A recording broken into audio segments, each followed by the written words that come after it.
আসসালামু আলাইকুম ওয়া রাহমাতুল্লাহ। ইন্নাল হামদুলিল্লাহ ওয়াসসালাতু ওয়াসসালামু আলা রাসূলিল্লাহ ওয়া আলা আলিহি ওয়াসহাবিহি আজমাইন, আম্মা বাদ। আউযু বিল্লাহি মিনাশ শাইতানির রাজিম। বিসমিল্লাহির রহমানির রহিম। রব্বি ইশরাহ লি সাদরি ওয়া ইয়াসসির লি আমরি ওয়াহলুল উকদাতাম মিন লিসানি ইয়াফকাহু কওলি। বিসমিল্লাহির রহমানির রহিম। ইয়া আইয়ুহাল্লাযীনা আমানু ইত্তাকুল্লাহ হাক্কা তুকাতিহি আলা তামুতুন্না ইল্লা ওয়া আনতুম মুসলিমুন।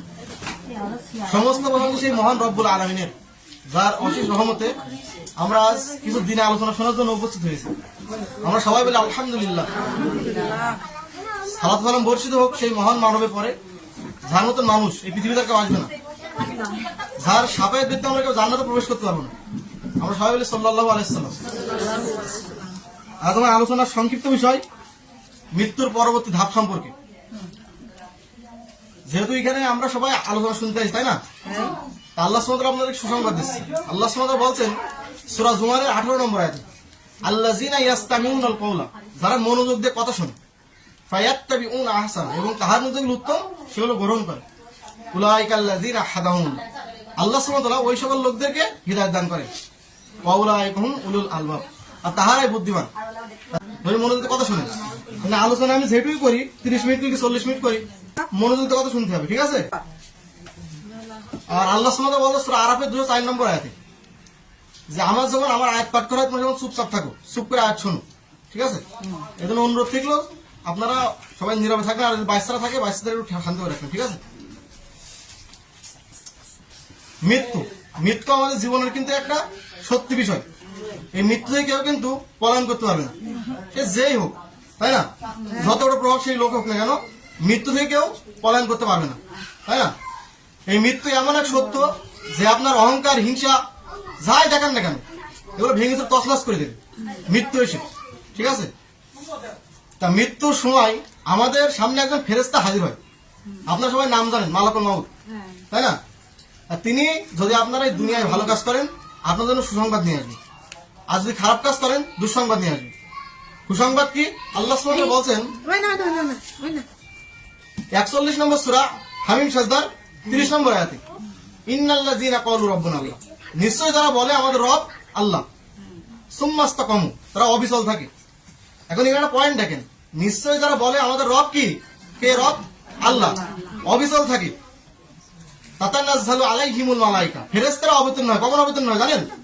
যখন আপনার মৃত্যু সজ্জায় সজ্জিত হবেন, আপনার মৃত্যুর সময় আসবে, তখন ফেরেশতারা এসে বলবে আল্লাহ তাখাফু ওয়া লা তাহজানু, হে আল্লাহর বান্দারা তোমরা ভয় করো না, তোমরা দুশ্চিন্তা করো না, ওয়াবশিরু বিল জান্নাতি আল্লাতী কুনতুম তুআদুন, তোমরা সুসংবাদ গ্রহণ করো সেই জান্নাতের যার প্রতিশ্রুতি তোমাদেরকে দেওয়া হয়েছিল। নাহনু আউলিয়াকুম ফিল হায়াতুদ দুনিয়া, ফেরেশতারা বলছে আমরা তোমাদের দুনিয়ার বন্ধু, অফিল আখিরা, আখিরাতের বন্ধু, ওয়ালাকুম ফিহা মা তাশতাহি আনফুসুকুম ওয়ালাকুম ফিহা মা তাদউন, তোমাদের জন্য জান্নাতে তাই থাকবে যা তোমাদের মন চাইবে, তোমাদের জন্য আরো থাকবে যা তোমরা দাবি করবে। নুজুলাম মিন গফুরির রহিম, পরম করুণাময় সেই মহান সত্তা আল্লাহ সুবহানাহু পক্ষ থেকে আপ্যায়ন স্বরূপ। এখন যদি আপনারা দুনিয়াতে ভালো কাজ করে দেন, তাহলে আপনাদের কি আসবে? সুসংবাদ আসবে। যে বিষয়ে বলছিলাম যে সুসংবাদ নিয়ে আসবে, তাই না? কাদের জন্য সুসংবাদ? যারা আল্লাহর ইবাদত করে মৃত্যু সজ্জায় সজ্জিত হবে তাদের জন্য সুসংবাদ, তাই না? আর যারা ইবাদত করেনি, আল্লাহর মানেনি, ঠিক আছে? আল্লাহর মানে কিরকম? আমি দেখা যাচ্ছে ইমান আনলাম, আল্লাহ শুধু মুখে বললাম আমি আল্লাহর ইবাদত, মানে আল্লাহর ইবাদত করি, আল্লাহর মানি, এইটুকুই শেষ, তার ইবাদত করা লাগবে না? মুখে বললে হবে? আমি একটা সন্তান জন্ম দিলাম, ওই সন্তানটা দেখা যাচ্ছে ঘরের মধ্যে আটকে রাখলাম, আর প্রত্যেকদিন আমি দরজা পাশতে যাই বলছি আমি তোমার ভালোবাসি। এই ভালোবাসা কি সত্যি ভালোবাসা না মিথ্যে ভালোবাসা? কেন মিথ্যে? কারণ তার তো আমি আটকে রেখেছি, তার আমি দেখাশোনা করি না, তাই না? কিন্তু আমি আমার রবে কি করি, যে আমাদের রব এখানে সবাই রব কে? আল্লাহ। মক্কার মুশরিকরাও বলতো রব আল্লাহ, ইবাদত করতো না, তার মেনতো না, ঠিক আছে? তাদের মধ্যে আমাদের পার্থক্য কি দেখলো? কোনো পার্থক্য নেই। যারা আল্লাহ সুবহানাহু ওয়া তাআলার ইবাদত না করে মরবে, তাদের জন্য একটা দুঃসংবাদ, এমন একটা রূপ নিয়ে আসবে মালাকুল মাউত, তাদের অন্তরটা কেঁপে উঠবে, ঠিক আছে? যখন তাদের আত্মা বের করতে চাইবে, আত্মা বেরোতে যাবে না, রুহ বেরোবে না, ছটফট করবে, এবার ছটফট করবে, ঠিক আছে? তা যখন ছটফট করবে, মালাকুল মাউত কি করবে? টেনে হিসড়ে বের করে নিয়ে আসবে। আল্লাহ রাসূল সাল্লাল্লাহু আলাইহি ওয়াসাল্লাম বলছে সে এতটা কষ্ট পায় সে এতটা কষ্ট পেয়ে মারা যায়, চিৎকার করে, এই জমিনের সব পশু পাখি শুনতে পায়, মানুষ ব্যতীত। মানুষ শুনতে পায় না। এবার দেখেন মানুষ কিভাবে চিৎকার করে। আমি যদি দেখা যাচ্ছে এখানে অনেক মানুষ আছে না, কেউ যদি পড়ে যায়, অতিরিক্ত পরিমাণে জোরে আঘাত পায়, তাও কিন্তু তার কিন্তু হা হয় না, মুখ হা হয়ে যায় না, হা হয়ে যায়, চোখ কিন্তু বেরোয় যায় না। কিন্তু একটা ব্যক্তি যখন মারা যায়, অনেকে দেখবেন তার চোখ বেরোয় যায়, হা হয়ে থাকে। কত কষ্ট হয়ে সে মারা গেছে, তাই না? তা যখন রাসূলুল্লাহ সাল্লাল্লাহু আলাইহি ওয়াসাল্লাম বলছে যে তার যখন আত্মাটা বের করা হয়, সে এত পরিমাণ কষ্ট পায়, চিৎকার করে, যে আমরা যদি শুনতাম ওই জায়গায় আমরা বেহুশ হয়ে যেতাম। ঠিক আছে? আল্লাহ রাসূল সাল্লাল্লাহু আলাইহি ওয়াসাল্লাম একজন সাহাবীদের নিয়ে একটা গন্তব্যের দিকে যাচ্ছে, ঠিক আছে? আর তখন দেখা যাচ্ছে এক কবরের পাশে দাঁড়ায়, জিজ্ঞেস করে, সাহাবীদের কাছে জিজ্ঞেস করে যে এই কবরটা কার কবর? তা বলে অনেক আগে একটা মুশরিক লোক মারা গিয়েছিল, সেই লোকের কবর। তা বলছে আমি আল্লাহর কাছে দোয়া করতাম যদি আমার এই ভয় না হতো, যে আমি যদি এখন আল্লাহর কাছে দোয়া করি যে ওই কবরে কি আযাব আছে তোমাদেরকে শুনতি। ঠিক আছে? তা আমাদের আর কারোর ওই কবরে রেখতো না, এত পরিমাণে কবরে আযাব আছে। ঠিক আছে? তা আপনাদের আমরা মনে করি, অনেকে বলি কি যে মারা গেছি বেঁচে গেছি, মরে গেলে বেঁচে যাবো, তাই না? কিন্তু এই যে মৃত্যু হয়ে গেছে, জাহান কবরস্থ নিয়ে গেছে, তাই না? এই কিন্তু শেষ না। আল্লাহ রাসূল সাল্লাল্লাহু আলাইহি ওয়াসাল্লাম বলছে মৃত্যুর পরে প্রথম ধাপ কি? কবর। ঠিক আছে? এই কবর হয় আপনার জন্য জান্নাত হয়ে যাবে না জাহান্নাম হয়ে যাবে। 3টে প্রশ্ন করা হবে কবরে, আর যারা উত্তর দিতে পারবে তার জন্য 4টে প্রশ্ন। 3টে প্রশ্ন কি কি? মান রব্বুকা, তোমার রব কে? তাই না? আমাদের রব কে? এখন সবাই তো আল্লাহ বলতে পারছি, যদি আল্লাহ সুবহানাহু ওয়া তাআলার নাম এনে আমরা মারা যাই, তাহলে কি আল্লাহ সুবহানাহু ওয়া তাআলার কথা আমাদের মুখে বেরোবে? বেরোবে না, তাই না? এরপর প্রশ্ন করে কি হবে যে মান দিন বা তোমার দিন কি? দিন কি? এখানে ইসলাম সবাইকে পরিপূর্ণভাবে মানি। আমরা ইসলামের একটা পরিভাষা সবাই কি জানি? Islam is a complete code of life. ইসলাম একটা কি? পরিপূর্ণ জীবন ব্যবস্থা, সবাই জানি, তাই না?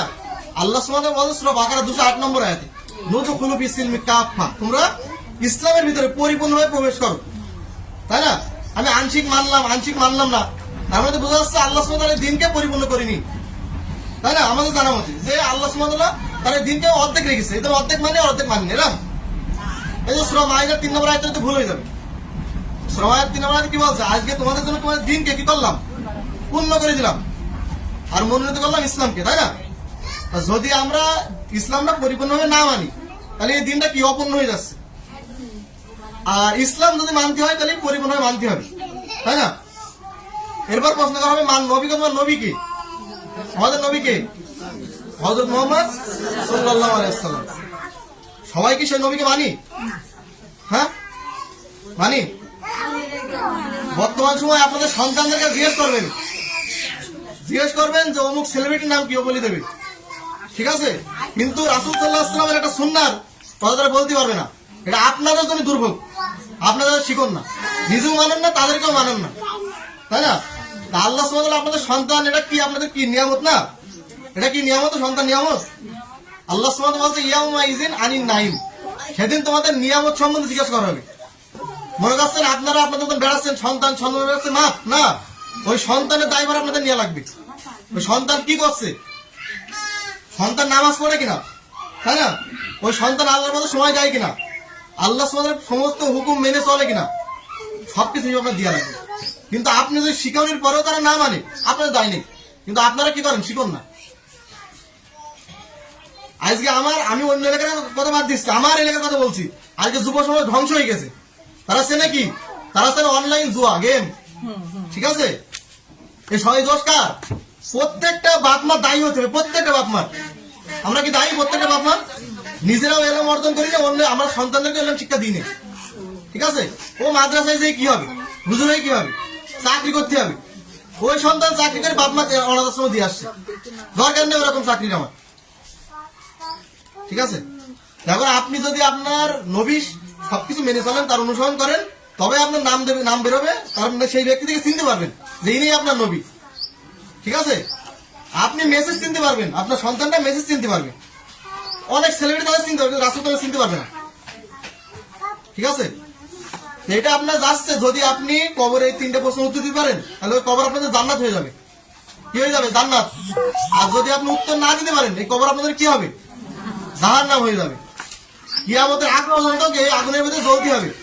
কবরে একটা ফেরেশতা আছে, সে মারে, ঠিক আছে? কিন্তু সে চোখে দেখে না।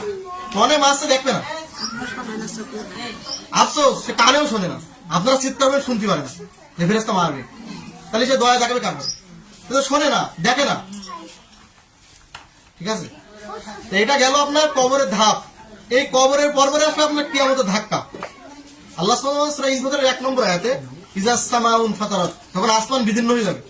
ওয়াইজাল কাওয়াকিবুন তাসারাত, আর তারকারাজি যে তারা এগুলো খসে খসে পড়বে। ওয়াইজাল বিহারু ফুজরাত, সমুদ্রগুলো একাকার করে দেওয়া হবে। ওয়াইজাল কুবুর সিরাত, সেদিন কবরগুলো খুলে দেওয়া হবে।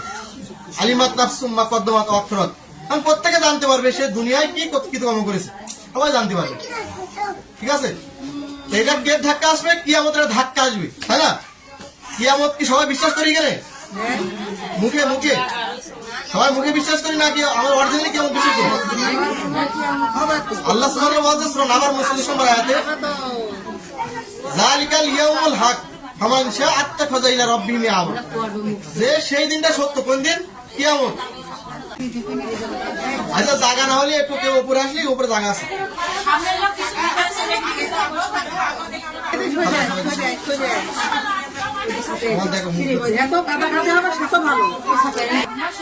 আচ্ছা, আলোচনা কম ছিলাম বলেন, দেখে মনোযোগ আছে কিনা?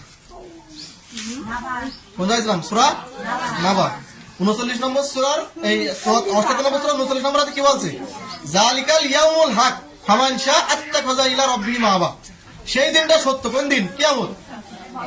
কিয়ামত অবশ্যই সত্য, যে চায় সে তার রবের মধ্যে ফিরে আসুক, এটা আল্লাহ সুবহানাহু ওয়া তাআলা বলছেন, যার ইচ্ছা সে ফিরে আসুক, কিন্তু ওই দিনটা সত্য। আপনার এখানে প্রজাপতি কারা জানেন? প্রজাপতি সবাই জানেন? প্রজাপতি জানেন? এই প্রজাপতির জন্ম কিভাবে জানেন? কেউ আছে? হ্যাঁ, জানেন না? সপুকা থেকে। এই প্রজাপতি প্রথমে থেকে সপুকা রূপ ধারণ করে, সপুকা হয়ে জন্ম নেয়। ঠিক আছে, এই সপুকা থেকে প্রজাপতি কি হয়? জন্ম নেয়। কিভাবে নেয়? প্রথমে একটা সপুকা জন্ম নিয়ে তিনি কি করে? ওই পাতা খাতে লাগে, আস্তে আস্তে গাছের পাতা খেয়ে কি করে? সে কিছুদিন পর পর খোলস পরিবর্তন করে। মনোযোগ শুনবেন, ঠিক আছে? কি করে? খোলস পরিবর্তন করে কিছুদিন পর পর। কে? ওই সপুকা, প্রজাপতি না কিন্তু, কে? সপুকা। এরম দেখা যাচ্ছে হঠাৎ করে একদিন পরিবর্তন করতে করতে ওই খোলসের মধ্যে জড়ায় থাকে বহুত দিন ধরে। ঠিক আছে, আপনারা না খেয়ে কয়দিন বাঁচবেন? 5 দিন 10 দিন মরে যাবেন, কিন্তু অনেকদিন থাকে ওই, মানে ওই পোকাটা অনেকদিন থাকে। এরপরে কি হয়?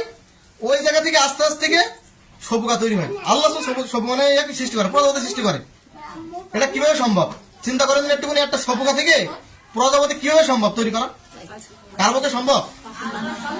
আল্লাহ সুবহানাহু ওয়া তাআলা যদি এই সপুকা থেকে প্রজাপতি সৃষ্টি করতে পারে, আচ্ছা আমাদের প্রথমবার যখন আল্লাহ সুবহানাহু বানাইলো সেটা কঠিন হবে না পরবর্তী বানাইলে কঠিন হবে? প্রথমবার কঠিন হবে, তাই না? তাহলে এই যে প্রজাপতি একটা শিক্ষা আছে কি, যে আল্লাহ সুবহানাহু ওয়া তাআলা এই জীবকে আমাদের একটা উদাহরণ দিচ্ছে, দেখো যে আমি একে যদি সৃষ্টি করতে পারি পরবর্তীতে আবার আমাদের পারবে না? হ্যাঁ, অবশ্যই পারবে। যখন আমাদের কোনো আকৃতি ছিল না, শুধু নাপাক পানি থেকে তৈরি হয়েছে, আর মরে গেলে তো আমাদের হাড় গুটি সব থেকে যাবে, তখন জানতে করতে পারবে না কি এটা দেখা যাচ্ছে আমাদের অনেকে লজিকটা আমরা বুঝিনি, এই জন্য আমি উদাহরণটা দিলাম আর কি। ঠিক আছে, জানতে করতে পারবে না কি আল্লাহ সুবহানাহু ওয়া তাআলা বলছে যে যেহেতু আমাদেরকে কি করলে সতর্ক করছে, সূরা নাবা 40 নম্বর আয়াতে বলছে, ইন্না আনজারনাকুম আযাবান করিবা, নিশ্চয় তোমাদের আমি এক কঠিন আযাব থেকে সতর্ক করছি।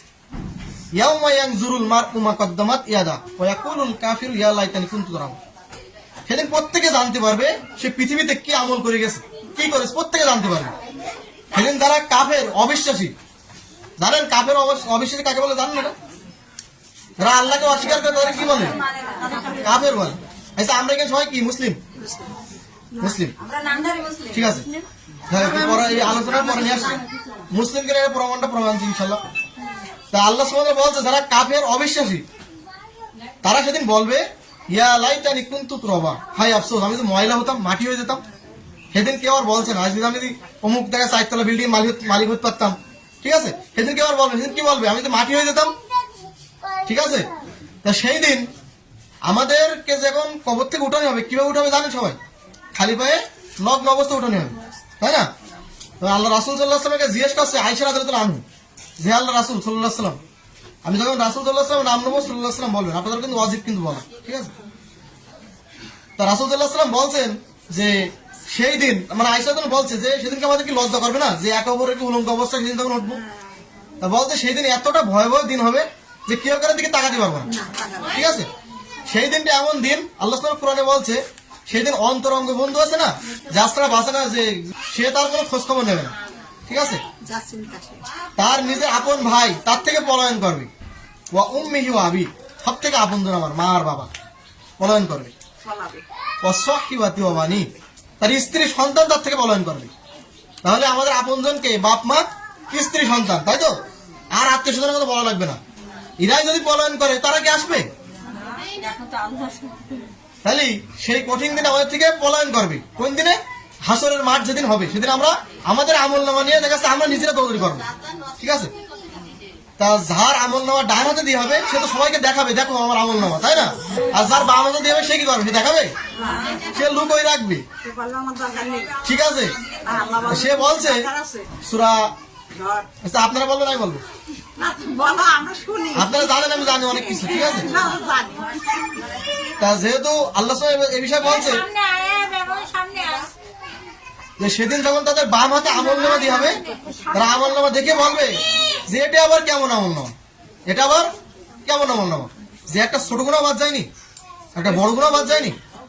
হিন্দুরা বলছে এই আমল নামা আমাকে নাই দিয়ে হতো, এই আমল নামা কি আমাকে যদি নাই দেওয়া হতো, মৃত্যু যদি আমার শেষ হয়ে যেত, আমি যদি নাই জানতাম যে আমার হিসাব হবে, ঠিক আছে? মাগ না আননি মালিয়া, যে আমি যে সম্পদের বড়াই করি আজকে, সেই সম্পদ আমার থেকে বিন্যাস হয়ে যাবে, সম্পদ কি হবে? আমার থেকে বিন্যাস হয়ে যাবে। হালাকানি সুলতানিয়া, আমার যে ক্ষমতা দিয়েছে আল্লাহ সুবহানাহু ওয়া তাআলা, ক্ষমতা কি করি আমরা? অপব্যবহার করি। ক্ষমতা দেশে বলেই আমি দেখি যে আমি রাস্তাতে যাই তো, আসরের আজান হয়ে গেছে, নামাজ শেষ করে যাচ্ছি, রাস্তায় লোক ধরছে না, এরা কি নামাজ কালাম পড়িনি অনেকে, যে নেতার পিছনে বেড়াচ্ছে, আমি জানি এরকম অহর, আমি তো যাই দাদার কবর জিয়ারত, দাদির কবর জিয়ারত করতে যাই তো, আমি কোনো চামচাকে দেখি না যে ওই কবর জিয়ারত করতে যাই। ওই নেতাকে, যে নেতার পিছনে দুনিয়াটা পার করে দিয়েছে, ওই নেতার পিছনে মানে এক কথায় যে তার জন্য দোয়া করে না, যে করে না, তাদের কথা বাদ দিলাম। আমাদের তো অনেকের বাপ মাদের কাছে পৃথিবীতে বেশি নেই, তাই না? আমরা কি তার জন্য দোয়া করি? হ্যাঁ, আচ্ছা আমি একটা কথা কেউ কষ্ট পাবে না, তার কথা জিজ্ঞেস করবো। মনে করেন আমাদের একটা আপনজন মারা গেছে, আমরা কান্না করি, এই কান্নাটা কি সত্যি করি, মানে সত্যিকারে কান্না করি? কান্না দুই রকম আছে, এক আবেগে আর দুই সঠিক কান্না, কোনটা করি? এটাকে সত্যিকারে কান্না করি আমরা? সত্যিকারে কান্না করি আমরা, এই কান্নাটা কি ওই দিনই শেষ, নাকি আমাদের বাড়িতে ওই দশ দিন কান্না করতে হবে? করতে হবে তো নাকি? যদি নামাজই না পড়ি তাহলে সত্য দোয়া করবো কখন? আমি জিজ্ঞেস করি, আমি এমন কিছু কথা বলবো, এখনো তো আলোচনা অর্ধেক হয়নি, অনেক কথার কাছে কষ্ট হবে, জিজ্ঞেস করে নিচ্ছি, কষ্টগুলো না। আল্লাহ সুবহানাহু ওয়া তাআলা বলছে নিজের বিরুদ্ধেও যায়, নিজের বিরুদ্ধে গেলেও মানতে হবে, কারণ তোমার নিজের বিরুদ্ধে গেলেও কেন? এটা আল্লাহর আদেশ, এটা কার আদেশ? আল্লাহর আদেশ। যেগুলো আয়াত বলবো নোট করতে পারেন, যেগুলো আমার কথা না, আল্লাহর কথা, ঠিক আছে? আমি কে? শূন্য, আমি, আমার কিছু নেই। আল্লাহ বলিছে, আমি শুধু অনুবাদ করি, আপনাদের বলছি, আমি একদম অনুবাদক, ঠিক আছে?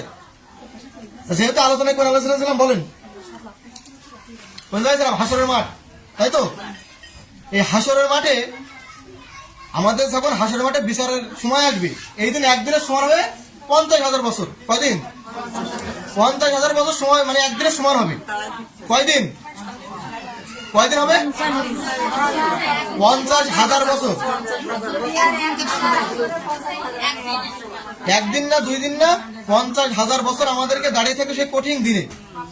আমাদের মাথার কাছে থাকবে সূর্যটা, আমাদের মাথার মগজগুলো টকবক করে ফুটবে, মাথার মগজগুলো টকবক করে ফুটবে। আপনারা কেউ ছোটবেলায় হারিকেন আলো পড়তে বলছেন? ছোটবেলায় আমাদের সময় ছিল, এখন আর আমি এরকম দেখিনি, আমার সময় ছিল। হ্যাঁ, আছে না? আমরা পড়েছিলাম অনেকে। যাই হোক, এর তাপ আমরা সহ্য করতে পারতাম? সামান্য একটা প্রদীপ আলো দিচ্ছে, সামান্য প্রদীপ। আর যে সূর্যটা আছে এখান থেকে 15 কোটি কিলোমিটার দূরে। কত কোটি? 15 কোটি কিলোমিটার দূরে।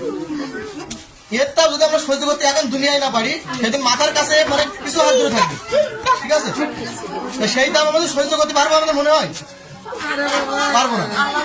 তো ওই দিন আমাদের, সেই দিন কিন্তু আর কোনো কার্বনের কোনো আমাদের পলানের কোনো রাস্তা থাকবে না, যে আমরা আজকে এখান থেকে দেখা যাচ্ছে অনেকে পলায় চলে যাবো, অজুহাতে চলে যেতে পারবো, কিন্তু সেদিন কোনো অজুহাত কাজ আসবে না, সেদিন কোনো তালমানে কাজ আসবে না। সেই কঠিন দিন আমাদের একটা নিয়ামত আছে আল্লাহর পক্ষ থেকে। জানেন কি সেটা?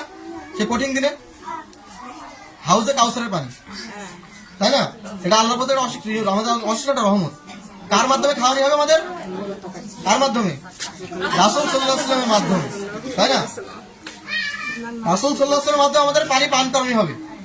যখন আমাদেরকে হাউজে কাউসারের পানি নিয়ে যাওয়া হবে, তখন একদল ফেরেশতা আমাদেরকে আটকে দেবে, কিছু লোককে। কেন আটকে দেবে বলেন? কেন আটকে দেবে? বেদাত কি জানেন? বেদাত কাকে বলে বলেন? বেদাত মানে দিনের ভিতরে কিছু নতুন কিছু প্রবেশ করে, সেটাকে বেদাত বলা হয়।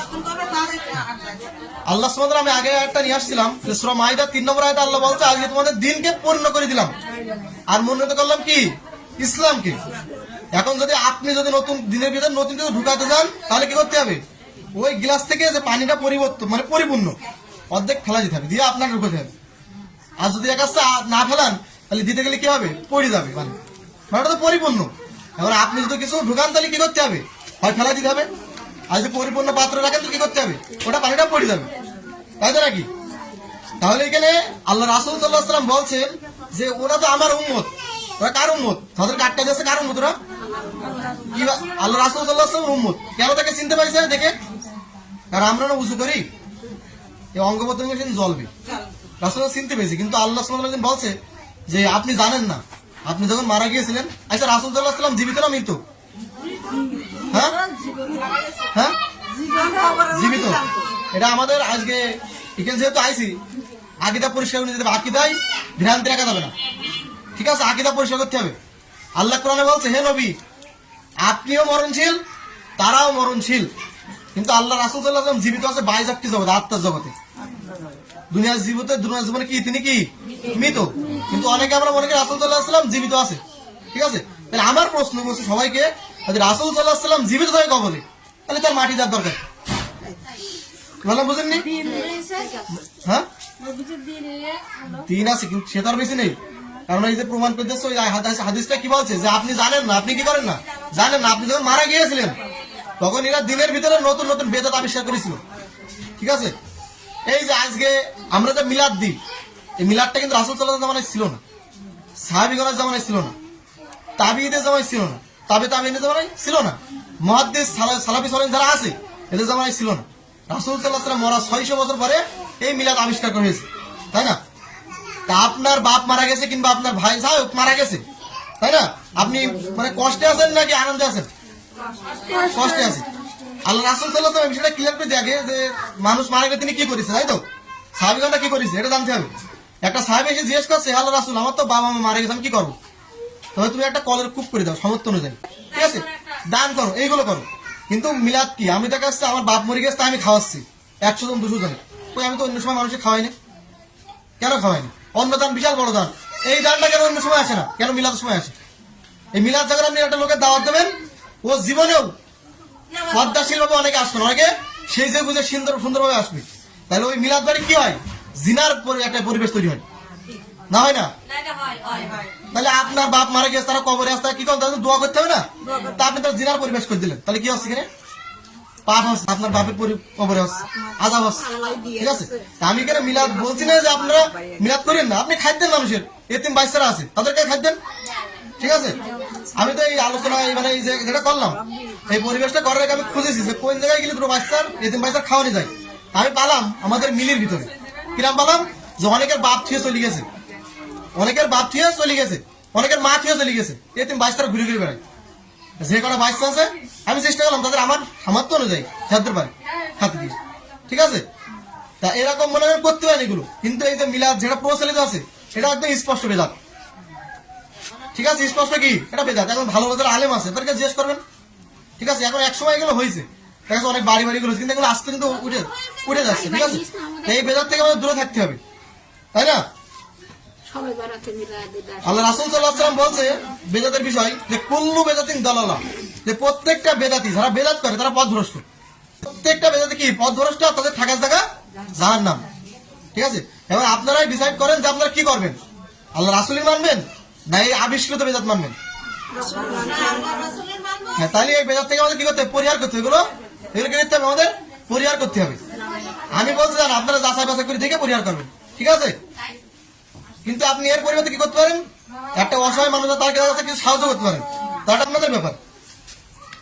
এখন তোর কাছে আসবে না, তুই বলবি না ওরা খারাপ সদিন গার করতে ওরকম সর যেগুলো তোর দেওয়া সেগুলো আসছে দিবি বেশি চুপ কথা কেন কেউ কথা বলতে শোনেন, আল্লাহ সুবহানাহু আপনার কি চাপাই দিয়েছে?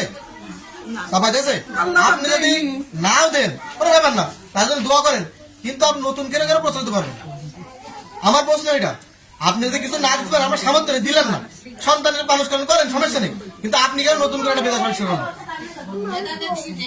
আমি বলিনি যে আপনি দিয়ে মানে দিতেই হবে, এরকম না। রাসূল সাল্লাল্লাহু আলাইহি ওয়াসাল্লাম তো বলে একদম আপনি দোয়া করে দাও আপনার জন্য, ঠিক আছে? আর তিনি তো বলতে তুমি এই দাও, যার সামর্থ্য আছে তার দিতে বলেছে। আপনি আবার কি চাপাই দিয়েছে? তাহলে আপনি কেন চাপাই নিচ্ছেন? এই সমাজের মানুষ এতটাই খারাপ, এই সমাজের মানুষ এতটাই খারাপ, একটা মুরব্বী আমি দেখেছি ভ্যান চালায়, তার নিজের খাবার জোটে না, তারপরে সমাজের এতটাই চাপ দেয় যে তার ওই জমি জায়গা বেচেও অনেক সময় মিলা দিতে হয় 10-12 হাজার টাকা দিয়ে। এগুলো আপনাদের দোষ না? হ্যাঁ কিনা? দোষ তো নাকি আপনাদের? তার নিজের পেটের ভাত জোটতে নেই, আপনাদের সমাজের চাপে সে এই কাজটা করছে, এগুলো করা যাবে?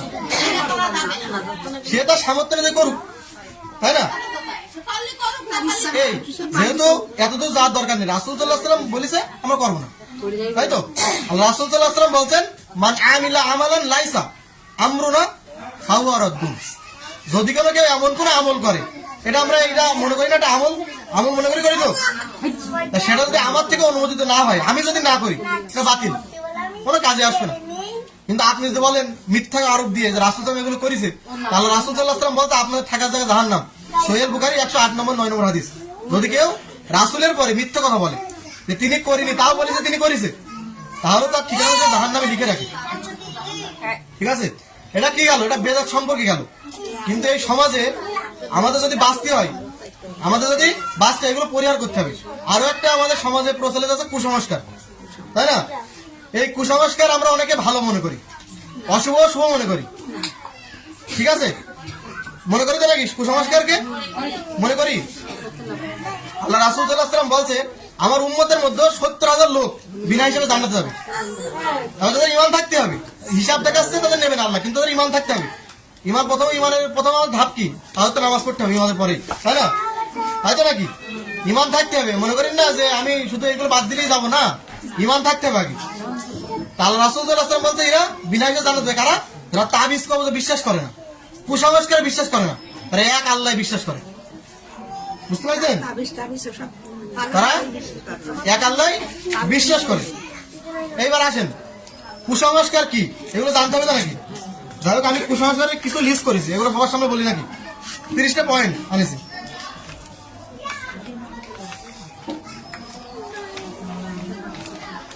আজান কি হয়ে যাবে? আজান হয়ে যাবে। চলুন দেখি আমাদের সমাজের কিছু কুসংস্কারের কথা বলি, অনেক আছে কিন্তু আমি 30টা পয়েন্ট নোট করি, ঠিক আছে? প্রথম পয়েন্ট, 1 নম্বর, ভয় পেলে অনেকে বুকে থুতু দেয়, দেয় কিনা? দেয়। তাহলে এই থেকে আমাদের মুক্ত থাকতে হবে নাকি? হয়ে যাবে, একবার হয় না। তবে এগুলো আমাদের কি করতে হবে? মানে করতে হবে, ক্রিয়া করতে হবে, চর্চা করতে হবে, ঠিক আছে? তাহলে প্রথম কি, 1 নম্বর কি? ভয় পেলে বুকে থুতু দেওয়া যাবে না। মানুষ মারা গেলে আকাশের তারা হয়ে যায় অনেকে মনে করে, সমাজের লোক। এগুলো মনে করি আমরা, নাকি করিনি? আচ্ছা আচ্ছা, এখানে যেগুলো বলছে ওই যেমন হিন্দুরা করে, এগুলো আমরা মানি কিনা তাই বলছি। আমাদের অনেকে মানে কিনা আমরা দেখা যাচ্ছে যারা জানলাম তারা এখন বাদ দিচ্ছি, কিন্তু অনেকে এগুলো বলে। হ্যাঁ, এটা এরকম অনেক ঘটনা আছে, দেখা যাচ্ছে আপনি একটা মানেন আর একজন একটা মানেন, এরকম আছে, ঠিক আছে? আচ্ছা, তাহলে আকাশে তার হয়ে যায় এটা মনে করা যাবে না, ঠিক আছে? মানুষ মরে ভূত হয়ে যায় মনে করা নাকি? মনে করে, ঠিক আছে? রত্ন পাথরে ভাগ্য পরিবর্তন হয়, রত্ন পাথরে অনেকে বলে না যে ভাগ্য পরিবর্তন, এগুলো মানে আমাদের মনে করা যাবে, রাখা যাবে। গর্ভবতী মহিলাদের সর্বদা লোহা, মেদের কাঠি, রসুন সাথে রাখা নাই অমঙ্গল হবে, রাখি তো। তাহলে আল্লাহ সুবহানাহু ওয়া তাআলা কেন সূরা ইখলাস, সূরা নাস, সূরা ফালাক এগুলো আয়াত নাযিল করলেন? এই মেজার ঘাটে এইগুলো বেশি করছে, এগুলো কেন করি ভাই প্রশ্ন করছে আর কি, ঠিক আছে। না না আমি এখানে অনুবাদক, আমি এখানে দেখাচ্ছি একজন যদি মানে আলহামদুলিল্লাহ, আর কেউ যদি না মানে আমার এগুলো আমার চর্চা হচ্ছে, আমি মানতে পারবো। আমার দেখাচ্ছে যদি থাকে বলবে এগুলো রাসূল নিষেধ করেছে, আমি কেন পারবো, ঠিক আছে। যাই হোক তাহলে এটা করা যাবে না। মৃতের বাড়িতে 3 দিনের চুলো জ্বালানো যাবে না, এটা মনে করো 3 দিনে, ঠিক আছে, এটা করা যাবে না। কারণ কি যে দেখাচ্ছে ওই বাড়িতে দেখাচ্ছে আপনি 3 দিন কি তার খাবার দেবেন, দেবেন না, হয়তো 1 দিন দিতে পারেন, তো ওই বাচ্চাগুলো কিনে খাওয়াবে, তারই তো আপনাকে খাওয়াতে হবে, ঠিক আছে। তবে কি মানে উচিত কি ওই বাড়িতে মানুষ মারা গেছে তোমরা একটু কিছু খাদ্য পারো গতি থেকে, কিন্তু আমাদের নিয়ম কি যে তোমরা খাদ্য আত্মীয় স্বজন যারা আসবে,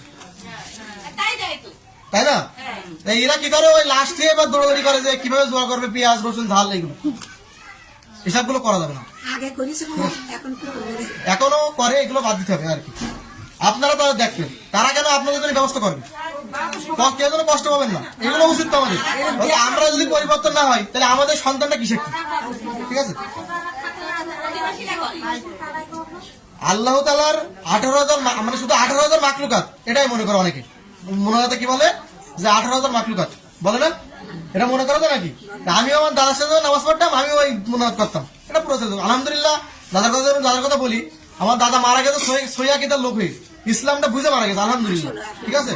কারণ আমি তো আর সবকিছু বুঝাইছি, অনেক হুজুরের কাছে নিয়ে গেছি, ঠিক আছে। কোরআন হাদিস সে বাংলা অনুবাদ কোরআন পড়িছে, ঠিক আছে। যাই হোক আল্লাহ তাআলা দান বাসী করুক। আমি পরে আসছি বিষয়।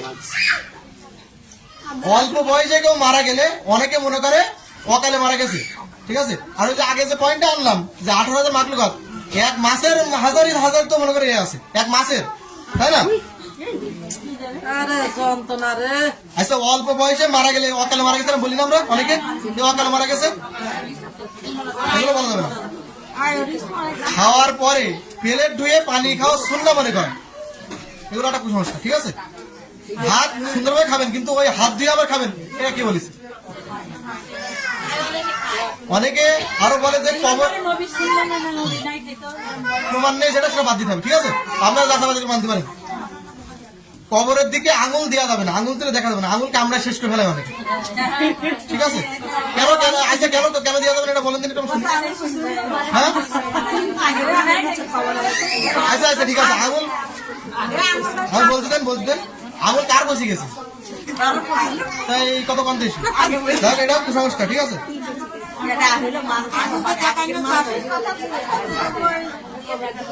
বদ নজর থেকে বাঁচার জন্য বাচ্চাদের কপালে টিপ দেয়, আমার তো মনে হয় যে আরো নজর বেশি লাগে নাকি, হ্যাঁ।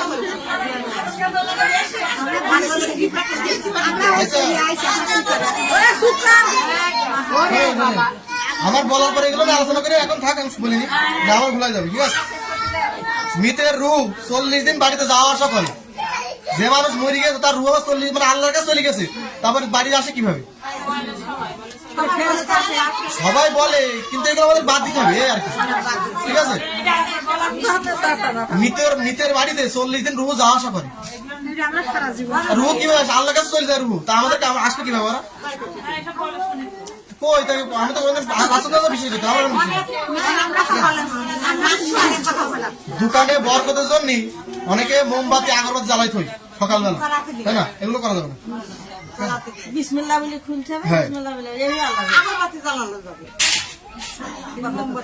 স্বামীর পায়ে স্ত্রী জান্নাত, এটা অনেকে মনে করে, ঠিক আছে। এটা একটা কুসংস্কার, এটা বিশ্বাস করা যাবে না।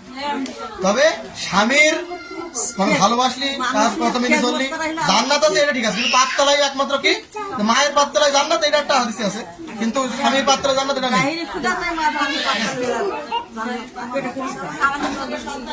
তবে এটা হচ্ছে মনে করেন যে পাততলায় জান্নাত এমনটা না, এটা আদবের সাথে অন্যভাবে বলা হয়েছে বুঝলেন ক্ষেত্রে, ঠিক আছে।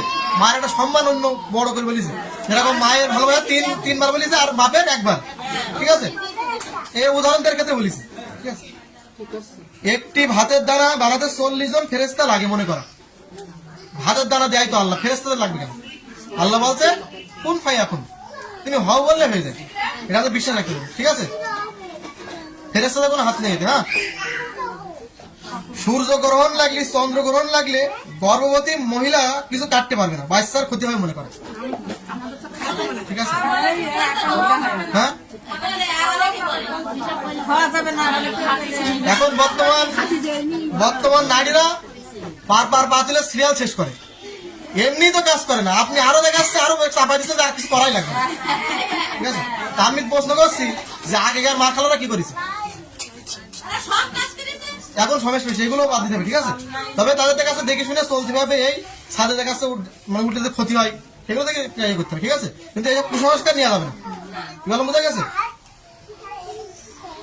19 নম্বর পয়েন্ট, মন ভাঙা মসজিদ ভাঙা সমান মনে করো। অনেকে মনে করে মন ভাঙা মসজিদ ভাঙা সমান, এটা বিশ্বাস করা যাবে না।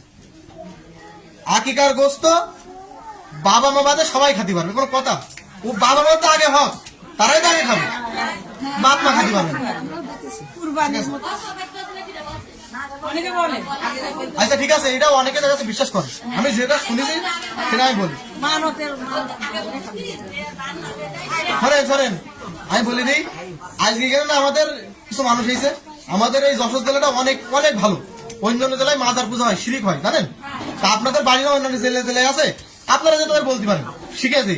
ঠিক আছে, তুমি এটা কেন করছো, এটা তো নেই, আপনি একটা দাওয়াতি কাজ করতে পারেন শিখে, এই ক্ষেত্রে বলছে আর কি। ঠিক আছে, আপনি নিজে মানবেন, অন্যকে বলবেন। দা কাশি গরুর দড়ি ডিগানো যায় না মনে করো, আর ডিগলি কি হবে?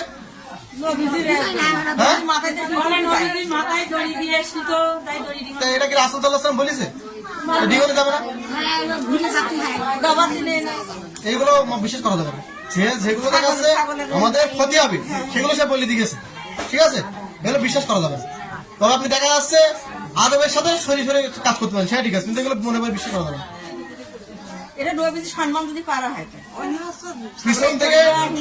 পিছন থেকে টাকা যায় না মনে করো। ঠিক আছে, আচ্ছা ওই আগের বিষয়টা আমি আবার ক্লিয়ার করি যে দড়ি ডিগন যায় না। আচ্ছা কাশি কি, কাশি কারণ কি, দা কাশি এগুলো কি? হাত কেটে যায়, কার কেটেছে হাত? তো অন্য সময় তো হাত পা কেটে যায়, তাই না? তো অন্য এগুলো কোন কারণে কাটে? এগুলো এইসবগুলো বেশি করা যাবে না। ঠিক আছে, আচ্ছা দাঁত পড়ে গেলে ইঁদুরের গর্ত দিলে আবার নতুন দাঁত পড়বে। আচ্ছা ঠিক আছে, ওই গর্তের মধ্যে যখন দাঁত দিতে যাওয়া হচ্ছে, আমার তো মনে হয় ওই গর্তের সাত থেকে কামড়ে যায়, তখন তখন কি হয়? এগুলো বিশ্বাস করা যাবে না। ঠিক আছে, এগুলো কুসংস্কার। মাথায় ঠুল লাগলি, এই সবাই তাকান, পরে বাড়িতে আলোচনা করবেন। মাথায় ঠুল লাগলি মানে ফিং বাজাবে, এরকম একটা কুসংস্কার আছে, এগুলো ধারণা করা যাবে না। ভাঙা আয়না দিয়ে মুখ দেখা যাবে না, এটা মনে করো। ঠিক আছে,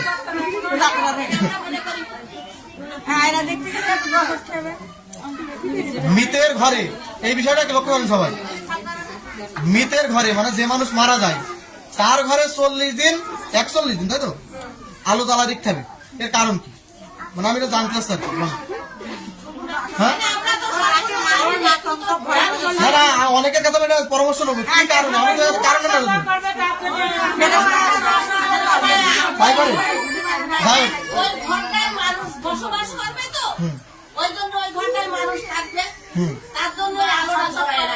ঠিক আছে। এবার আমি বলি, কথা বলো, রাগ করবেন না তো কেউ? আমরা কি মানুষ না ফেরেশতা? আমাদের কি হবে? ভুল হবে।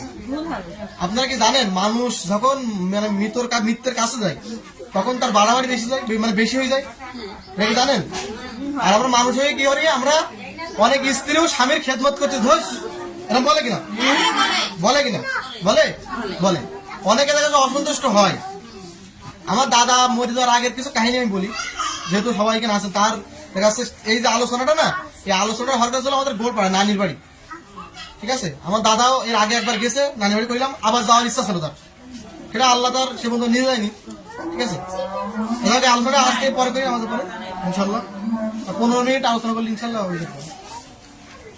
আচ্ছা এই যে বিষয়গুলো বললাম, কারো অসন্তুষ্ট না তো কেউ? অসন্তুষ্ট বলতে হবে।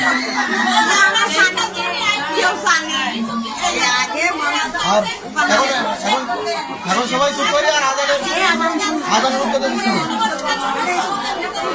ভাগ করো। আচ্ছা আচ্ছা বাদ দেন, এখন পরে পরে পরে চুপ।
শুরু করি। হ্যাঁ আচ্ছা, যে বিষয়টা বলছিলাম এই বিষয়টা বলি। আমার দাদা প্রথমত তিনি মানে অনেক শান্ত হয়ে মারা গেছে, ঠিক আছে। অতটা দেখা যাচ্ছে অত্যাচার কারো করিনি, অনেকে না অসন্তুষ্ট হয়, এরকম বড় সুযোগটা সে দেয়নি, ঠিক আছে। এবার শোনেন বলি, আমার দাদার কাছে আমি প্রত্যেক রাত্রি আসতাম। এটা দেখতো আমার কাকি দেখতো, সালবো দেখতো, তাই না? আপনারা দেখেননি। আমি প্রত্যেক রাত্রি বাড়ি আসার সাথে সাথে ডিউটি থেকে বাড়ি আসি দাদার কাছে যেতাম। কেন যেতাম? যে দেখা যাচ্ছে আমি জিজ্ঞেস করতাম যে আপনি কি বাড়ি কারোর উপর অসন্তুষ্ট হলে আমার বলবেন। আলহামদুলিল্লাহ আমি ইসলামটা বুঝি, মানে আমি জানি যে আমাদের পরিবারের সবাই তো আর একরকম মন হবে না। তারপর আমি তাকে জিজ্ঞেস করি যে সমস্যা হলে কার বলবেন, কার? আমার বলবেন। আর আমার দাদার আমি অনেক আদর এসেছিলাম, ঠিক আছে। আমার দাদা আমার এই বাড়ির মধ্যে কোনো ঝামেলা হতো, তার সাথে আমি দেখা সেটা ইয়ে করতাম, ঠিক আছে। আর আমিও তিনি দেখা যাচ্ছে আমি যখন ওই যে অফিসে কাজ করতাম, আমি তো মানাই করতাম যে ওই যে দোকানটায় মানে বিল আছে 10,000 টাকা ওষুধের বিল ছিল, ঠিক আছে। সে কমায় কমায় এখন 5,500 টাকা আমি নিয়ে আসি। তাই বলতে আপনি ওষুধ খাতে লাগেন, আমি তো দেখা যাচ্ছে ট্রেনই পারিনি। কিরকম? আমার আব্বুর 2 মাস 3 মাস অন্তর ভাড়া হয়নি, ঠিক আছে। এই পুরো পরিবারটা একমাত্র আমার এতেই চলে আর কি। আর আমি এই লোকের পাশে সেইটুক করে। এখন একটা পরিবার কিন্তু এতে চলে না, সংসার কারেন্ট বিল আছে বহুত ঝামেলা, তাই না? তারপরে দাদার বলে যে যেইটুক পারবো আমি করবো, আপনার কাজে যাওয়া লাগবে না। এই দোকানে যাবে, সেই দোকান আবার ঠিক করেছি, আমি মানা করেছি। আমি বলছি আমি যা খাবো আপনার তাই খাবো, আপনার যাওয়া লাগবে না সেখানে। ওষুধ আমি দেখা যাচ্ছে আজকে এই কটা নো আপনি এই কটা খান, 10 টাকা বাকি হোক, ওটা আপনি মরে গিয়ে যান কিংবা আমি মরে গেলি ওটা আল্লাহটা উপায় করবে, ঠিক আছে। আর আমি জাহিদ দোকান আমি বাকি করে, তো আমি বলে দিয়েছি যদি আমরা মরে যাই, আমার গাড়ি আছে আপনি যাবেন, যে বিক্রি করতে ওষুধের টাকা নিয়ে আসবেন, কোনো চিন্তা নেই। আমি কি সম্পদকে আমি বাড়িতে নিয়ে যাবো, ওপর তলায় ঘর করবে, ঠিক আছে। আমি দাদার বললাম যে বাঁচবেন আর কয়দিন, ঘরটা করা লাগবে না, এইভাবে থাক, ঠিক আছে। আর আমার উজু আছে, আর আমি আল্লাহর কসম করে বলছি, আমার দাদা দাদির 1 টাকা আমি কখনো চাইনি, আর তার বলিনি যে আপনি আমার টাকা দেন। আমি বলি যেটুক জমাবি তোরা চিকিৎসা হবে, চেষ্টা করবি। আর আমি তো আলহামদুলিল্লাহ আছি তোদের পরে, তাই না? কোনো চাপ দেয়নি কোনোদিন, কোনোদিন। দাদির তো প্রায় 2 বছর কাজ বাদ দেওয়ার পরে দাদি মারা গেছে, তার পরিবার কি না খেয়ে মরেছে। এই ফলে আমার একটা ঝামেলা চল কি যে আলাদা, কিন্তু আমি মনে করি আলাদা একটা বাপ মা কখন আলাদা করে দেয়, যখন আমাদের অসন্তোষ থাকে তখন আলাদা করে দেয়, ঠিক আছে। এটা তো নাকি, এটা তো আমি কি করলাম, আমি অনেক মানে লড়াই করলাম তাদের সাথে। আমি মিলে গেছি, মিলে যে আমি শান্তি পাচ্ছি না, কাজ করি শান্তি পাচ্ছি না, সংসার অশান্তি মানে আমার অশান্তি, ঠিক আছে। আমি বাড়ি চলে আসি, হাসার বাজারতে অনেক কিছু কিনে নিয়ে আমি বাড়ি চলে আসি। দাদার সাথে আমি আলোচনা করলাম যে এটা কিভাবে মিটমাট করা যায়। হয়তো মন দেখাচ্ছে একজন একরকম হতে পারে, আলহামদুলিল্লাহ এখন আমি ভালো আছি। কেন? আমি টিকেছিলাম, আমি আলাদা হইনি।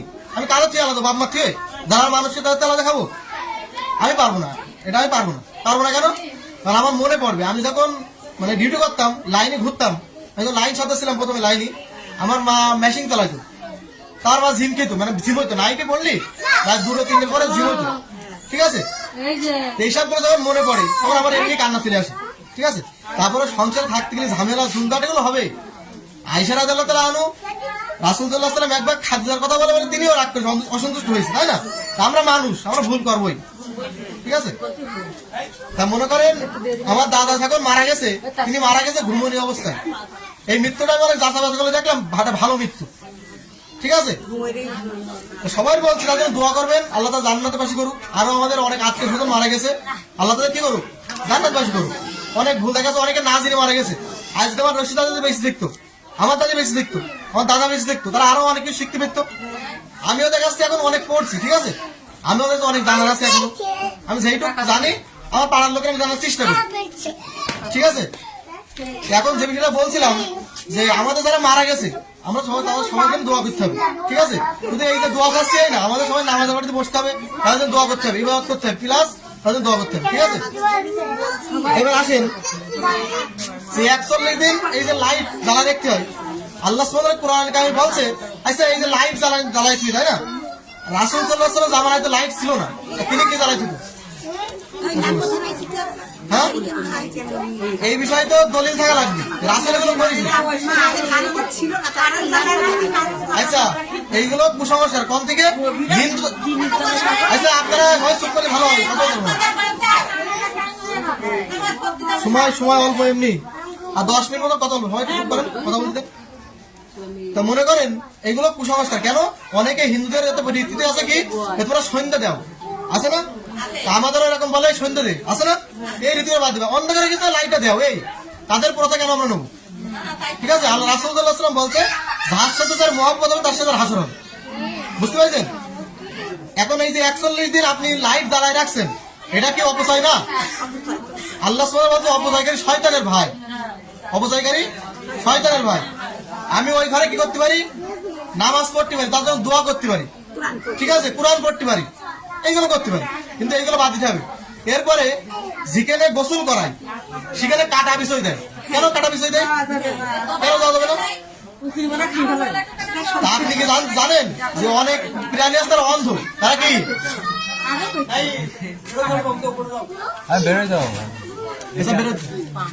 আচ্ছা অনেক প্রাণী আছে তারা অন্ধ, কি অন্ধ না? এখন আপনি যেখানে কাটা বিষয় রাখছেন সেখানে তারা যায় না, তাদেরকে আঘাত লাগে না, আপনি কেন এগুলো করবেন? এগুলো বাদ দিতে হবে। এগুলো আমি জানি আছে, কিন্তু এগুলো বাদ দিতে হবে, ঠিক আছে?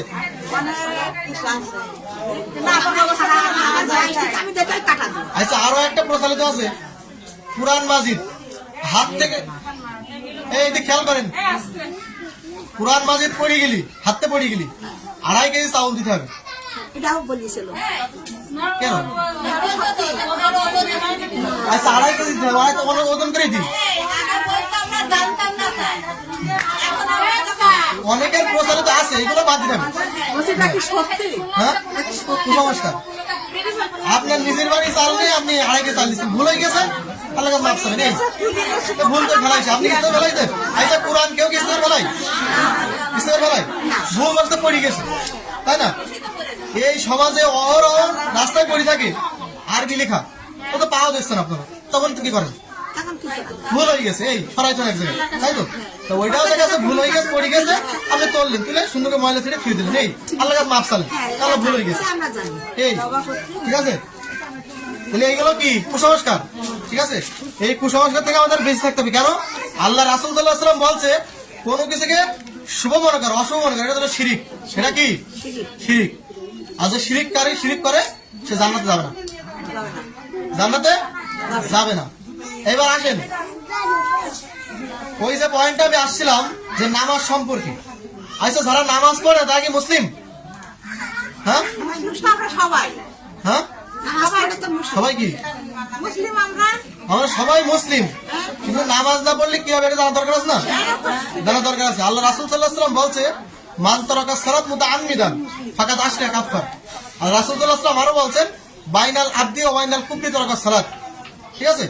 যে আল্লাহ সুবহানাহু ওয়া তাআলা আল্লাহর বান্দা আর যারা মুশরিক, এটা প্রথম পয়েন্ট। আল্লাহর বান্দার মুসলিম পার্থক্য কি? তারা কাফের মুশরিকের পার্থক্য কি? নামাজ। যে নামাজ পড়ে সে কি? মুসলিম। আর যে নামাজ পড়ে না, যে নামাজ পড়ে সে কাফের। কেন? আল্লাহ রাসূল সাল্লাল্লাহু আলাইহি ওয়াসাল্লাম বলছেন মান তারাকা সালাত মুতাআম্মিদান ফাকাদ আশরাকা কাফার। সে কাফের, সে নামাজ পড়ে না। ঠিক আছে, কুরআনে বলছে সূরা মুদ্দাসসিরের 42-43 নম্বর আয়াতে যে মা সালাকুম ফি সাকার, যে কি কারণে তোমরা জাহান্নামে এসেছো, কোন কারণে জাহান্নামে নিয়ে আসলো। তারা বলছে ক্বালুলাম নাকুম মিনাল মুসাল্লিন, আমরা নামাজ আদায় করতাম না, যারা নামাজ পড়তো তাদের অনুসারী ছিলাম না। ঠিক আছে, এই কারণে জাহান্নামে আসলাম। আজকে আকীদা পরিষ্কার করে নিয়ে যাবেন আজকে এখান থেকে।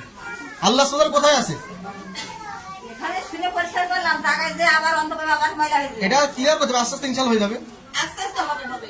আল্লাহ সুবহানাহু কোথায় আছে? সব জায়গায়, সব জায়গায় বিরাজমান। এটা কোরআনে কোথায় আছে, হাদিসে কোথায় আছে? আল্লাহ সুবহানাহু কোরআনে বলে সূরা তাহা, আল্লাহ সুবহানাহু কোরআনে সূরা তাহার 7 নম্বর আয়াতে লিখে নিয়ে যান, আর রহমান আলাল আরশি আস্তাওয়া। আল্লাহ সুবহানাহু যে রহমান, আল্লাহ যে রহমান, আমাদের আল্লাহ রব, তিনি আসমানের উপর উঠেছে, আরশের উপর উঠেছে। এইবার তিনি কিভাবে উঠেছে, কিভাবে মানে সেখানে গেল, আমাদের কাছে জানা দরকার নেই, এটা আল্লাহ জানে, এবার ঈমান রাখতে হবে। কিন্তু আল্লাহ যে সব জায়গায় আছে এই কথা বলা যাবে না।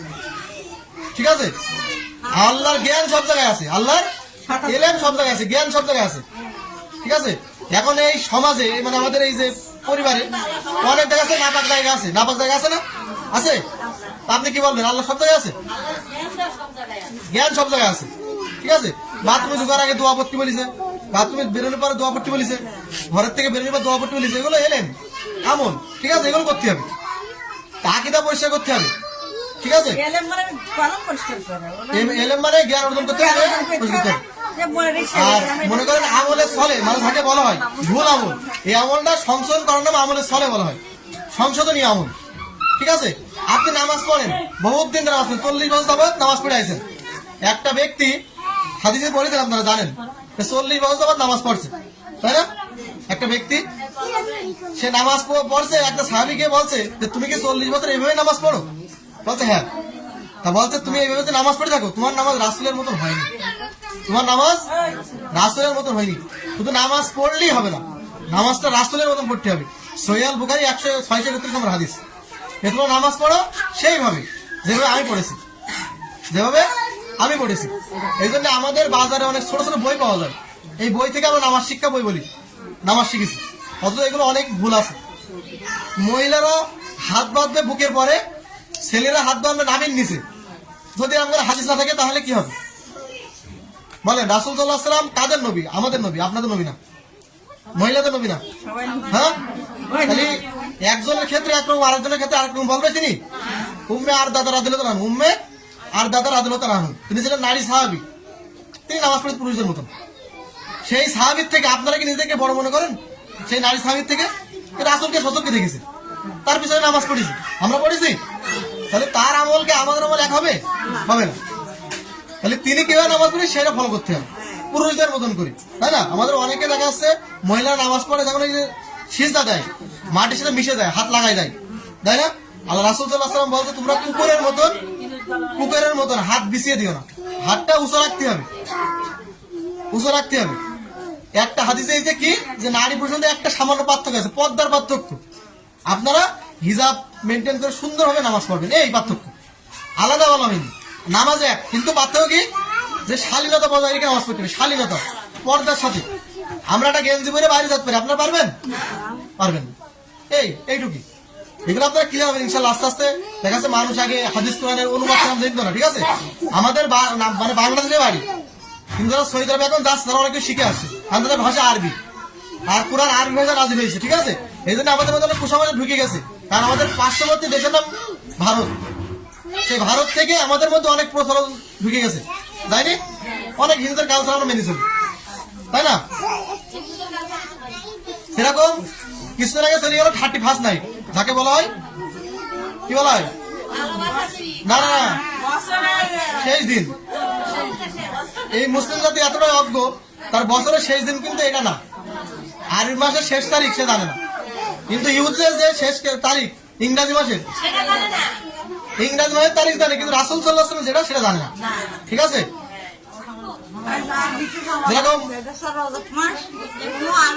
সেরকম 16ই ডিসেম্বর স্বাধীনতা দিবস বলে, অনেকে বলে, তাই না? অনেক মানুষ দেশের জন্য যুদ্ধ করে মারা গেছে, অনেক মায়ের সন্তান বুক খালি হয়ে গেছে, তাই না? আচ্ছা, আমরা কি তাদের ভালোবাসি? তা আপনি কেন ইসলামের উলঙ্গ নারী তুলে নাচাচ্ছেন? এমন কোন অনুষ্ঠান চলে না উলঙ্গ মেয়ে ছাড়া, 31 নাইট চলে না উলঙ্গমি ছাড়া, 16 ডিসেম্বর চলে না উলঙ্গমি ছাড়া। প্রত্যেকটা অনুষ্ঠান এইভাবে চলছে আমাদের সমাজে। আমরা আজকে বলতে গেলে তোমরা পণ্ডিত হয়ে গেছো এই কথা বল। আল্লাহ সুবহানাহু কোরআনের গায়ে বলছে কেউ যদি আল্লাহর কেউ যদি আল্লাহর কোরআন দিয়ে, কোরআনের আইন বাদ দিয়ে নতুন করে নিয়ম চালায়, আল্লাহর কোরআনের আইন দিয়ে বিচার ফয়সালা না করে, সে কাফের। সে কি কাফের? আজকে বাংলাদেশের বিভিন্ন জায়গায় পতিতালয় চালু আছে। কি আছে? পতিতালয় চালু আছে। মদের লাইসেন্স দিয়ে রেখেছে, সুদের লাইসেন্স দিয়ে রেখেছে, দিয়েছে না? এই সুদের বিষয় আল্লাহ সুবহানাহু ওয়া তাআলা বলছে সব থেকে বড় গুনাহ আল্লাহ রাসূলের যুদ্ধ ঘোষণা করা। সব থেকে ছোট গুনাহ কি জানেন? সুদের বিষয়, নিজের মায়ের সাথে জিনা করা। নাউজুবিল্লাহ। আমরা জানি আমাদের কোনো প্রয়োজন নেই, সম্পদ লাগবে আমাদের, মায়ের সাথে জিনাটা কি হয়েছে? আল্লাহ আমাদের এই থেকে মুক্তি করুক, আর এই সুদের প্রচলন আল্লাহ আমাদের থেকে মানে উঠানোর একটা ব্যবস্থা করে দিক। আমিন। তাহলে আমরা যদি মুসলমানরা নিজে ন্যায়পরায়ণ না হই, তাই শোনেন আমরা আর 5টা মিনিট শোনেন, 5টা মিনিট। আমরা যদি মুসলমানরা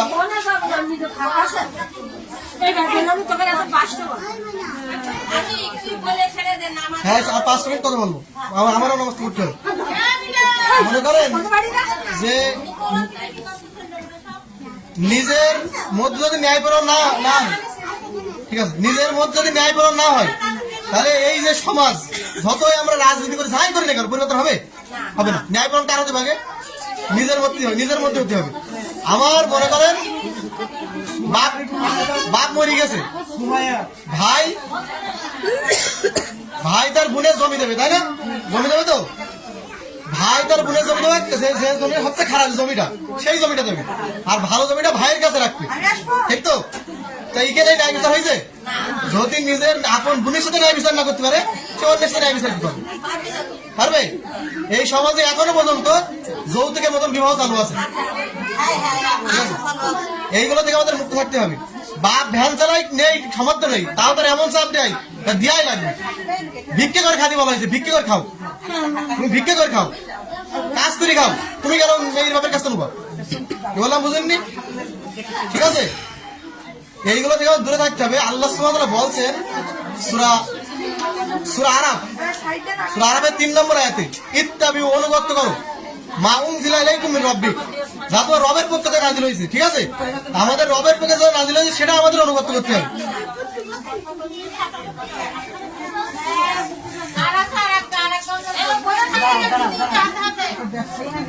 আচ্ছা, কোরআনুল কারীমের একটা আয়াত আমাদের সবার জন্য, এটা শুনে আমরা আলোচনা শেষ করে দেবো। যেহেতু কোরআনুল কারীমের একটা আয়াত বলছিলাম, যে সূরা ইমরানের 102 নম্বর আয়াত, এই আয়াতে বলছে যে হে মুমিনগণ, ঈমানদারগণ, তোমরা মৃত্যুবরণ করো না মুসলিম ছাড়া, মুসলমান না হয়ে মৃত্যুবরণ করো না। আজকে যে আলোচনা শুনলাম, কুসংস্কার, শিরক, বিদআত, এগুলো থেকে দূরে থাকতে হবে। ঠিক আছে, আখির দাওয়ানা আলহামদুলিল্লাহি রাব্বিল আলামিন। আসসালামু আলাইকুম।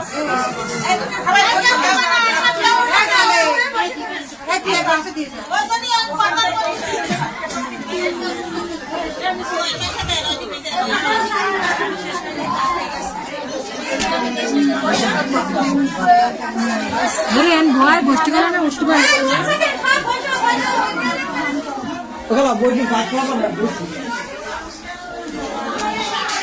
লাইভ ভিডিও সবাই দেখছি। কতজন দেখেছ? সেটা সেভ করো কিভাবে?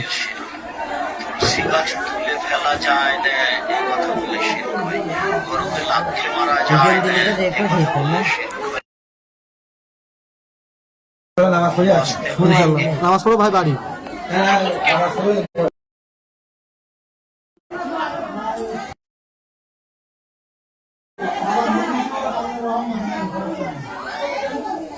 না